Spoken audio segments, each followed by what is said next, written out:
E agora, por último, a gente vai ver então a relação entre o comprimento do músculo e a tensão que ele consegue produzir, né? Ou seja, o seu comprimento fisiológico do músculo. Então, eu tenho uma relação entre a quantidade de tensão que é produzida pelo músculo e o seu comprimento. O tecido passivo, ele gera parte da tensão quando o músculo se alonga. O comprimento de repouso, ele é a posição que o músculo adota em que não há tensão nesse músculo, né? O comprimento de repouso de um músculo, então, é definido como um comprimento em que o número máximo de pontes cruzadas de actina e miosina estão disponíveis. Quando o músculo se encurta ou se alonga além da posição de repouso, a sua capacidade de produzir força diminui, porque ocorre uma diminuição do número de pontes cruzadas de actina e de miosina. Então, a tensão ativa, né, ela decai quando o músculo se encurta. Então, na tensão a muscular ativa, né, a,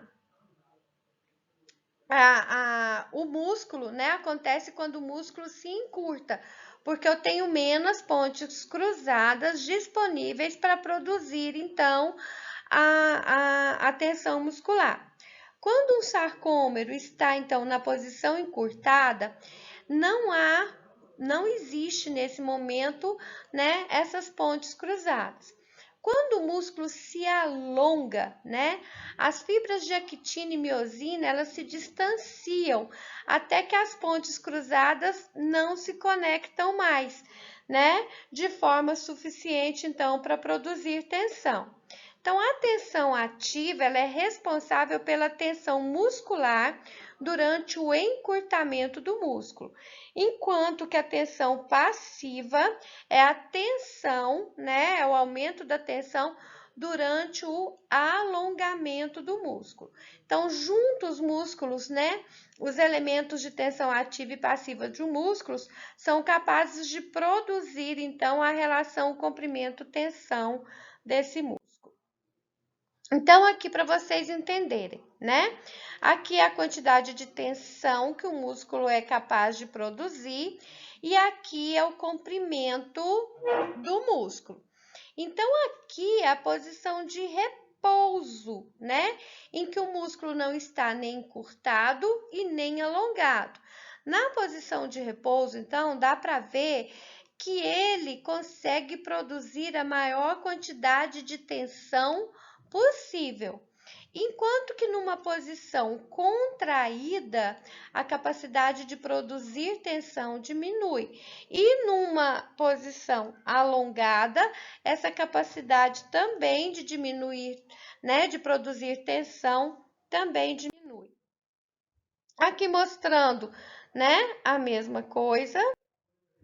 E aí, então, a gente tem a insuficiência passiva e a insuficiência ativa. Então, a insuficiência passiva, né, quando os músculos se alongam sobre duas ou mais articulações simultaneamente, eles podem chegar a um estado de insuficiência passiva, ou seja, eles não dão conta de alongar além daquele limite. Se o estresse de alongamento continuar, eu tenho a ruptura do músculo. Isso, então, só vai acontecer em músculos que são biarticulares, né? Um exemplo, né, para a gente ter, e aí vocês vão entender melhor na nossa aula prática, né? Os isquios tibiais. Quando eu alongo os isquios tibiais com flexão de quadril e extensão de joelho, esse músculo ele entra em insuficiência passiva. Por quê? Porque eu alonguei ele nas duas extremidades. Vocês têm que pensar que os isquios tibiais, ele é o flexor principal do joelho, mas ele é um extensor, né, sinergista do quadril, tá? Então, isso ele está em insuficiência passiva. Se eu flexiono o joelho, por exemplo, né, eu anulo esse músculo lá no joelho e eu consigo produzir então uma flexão de quadril bem maior do que aquela em que eu fiz com o joelho estendido. Aí aqui, por exemplo, um outro exemplo, né? Se o tornozelo realiza 15 graus de dorsiflexão com o joelho flexionado, esse movimento vai ocorrer livremente. Mas quando eu estendo o joelho, ocorre uma diminuição dessa dorsiflexão. Por quê? Porque esse músculo, né, o gastrocnêmio, ele entra em insuficiência passiva, porque ele é um flexor plantar do tornozelo, mas ele auxilia na flexão do joelho, né? Então, se a gente está pensando num alongamento, eu estou pensando no movimento contrário que ele faz. Então, a insuficiência passiva, ela pode ocorrer naturalmente, né? Como demonstrado nesses exemplos. E também pode ocorrer em condições patológicas, né? Como numa tensão muscular, um músculo que está muito tenso, né? Ou espasmo muscular, na espasticidade, no encurtamento do tecido, né? Causado por cicatrização de traumas ou cirurgias, né? Adesão ou aderência, né, dos tendões às suas bainhas. Então, embora o músculo agonista ele pode contrair-se fortemente, o movimento ele pode então ser limitado pela insuficiência passiva do seu antagonista, né, que está sendo alongado. Então, aqui dando exemplo, né, dos isquios tibiais. Então, aqui nessa figura, ele está em insuficiência passiva, né? Ele está, para alongar os isquios tibiais aqui, eu estou flexionando o quadril e estendendo o joelho, ou seja, eu estou alongando ele nas duas extremidades. Aqui eu flexionei o joelho, ou seja, eu liberei a inserção dele. E aí eu consigo, ó, fazer uma flexão de quadril muito maior, porque eu tirei ele da insuficiência passiva. Na insuficiência ativa, né, ocorre então durante a contração do músculo. Então, a insuficiência ativa ocorre nos músculos também multiarticulares, né, ou biarticulares, quando ele está no seu comprimento curto, né? Ou seja, sua capacidade de produzir força é mínima. Então, quando eu estou com o músculo encurtado, a capacidade dele produzir tensão é muito menor, e isso a gente chama então de insuficiência ativa. Então, a força máxima de um músculo está no seu comprimento de repouso, né? Quando o músculo se encurta, ele vai se tornando mais fraco. Então, o corpo ele é desenvolvido de modo a evitar posições completamente encurtadas e debilitadas em atividades normais, sobretudo as que exigem, então, grande produção de força. Que um exemplo, a força máxima de preensão isométrica é maior com o punho em leve extensão, mas quando o punho está flexionado, a força de preensão ela passa a ser muito pequena, porque os flexores dos dedos estão alongados com o punho em extensão, de forma a gerar então uma maior força de preensão. Já por outro lado, né, quando o punho se flexiona, os flexores do dedo se encurtam no punho, né, e nos dedos, gerando uma preensão fraca, né, ou seja, o músculo está em insuficiência ativa. E aí, só para a gente ter um conceito, né, da suficiência. A gente estava falando em insuficiência. A suficiência ideal é a estabilização, né, pelos antagonistas que permite o agonista, que é multiarticular, desempenhar a sua função desejada.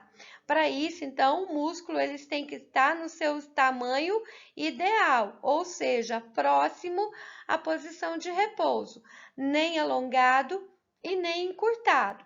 Se houver uma suficiência ideal, ou seja, se os antagonistas não estabilizarem as articulações proximais ou distais dos músculos biarticulares que se contraem, o músculo multiarticular, né, vai conseguir mover todas as articulações que ele cruza, né, e pode se tornar ineficaz em todas elas se essa contração acontecer ao mesmo tempo, né? Porque aqui ocorreu então uma insuficiência ativa. Então aqui para vocês, né, entenderem, né, vamos pensar nos isquios tibiais. Aqui, né, eu estou com extensão de quadril e flexão de joelho. Nesse caso, os isquios tibiais está encurtado.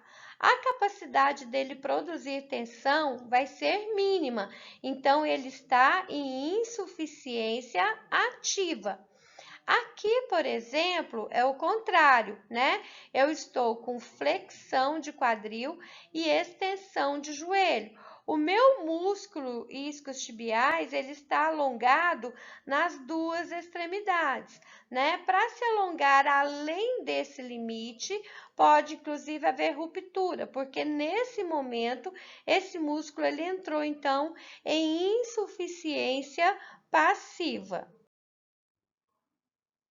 E aí, né, só para a gente estar entendendo então essa relação de comprimento e tensão do músculo, e para vocês terem então aí a definição de tensão, tensão é a magnitude real da força que é desenvolvida. Então, ela pode ser ativa ou pode ser passiva. A tensão ativa, então, ela é criada pelos elementos contráteis que se situam dentro do próprio músculo, que conseguem produzir a contração ou encurtamento muscular. A gente está falando de tensão, não de insuficiência, ok? A tensão passiva ela é desenvolvida, então, por uma mudança de posição nos componentes elásticos passivos do músculo, ou seja, ela vai ocorrer durante o alongamento e não há, então, necessidade de contração muscular. O comprimento ótimo ou ideal do músculo, então, é a posição no qual o músculo ele é capaz de produzir, né, tensão máxima. Essa posição ela é próxima à posição de repouso, ou seja, o músculo não está nem contraído, nem alongado. Excursão do músculo é a medida do comprimento de um músculo quando ele se encurta ou se alonga, né?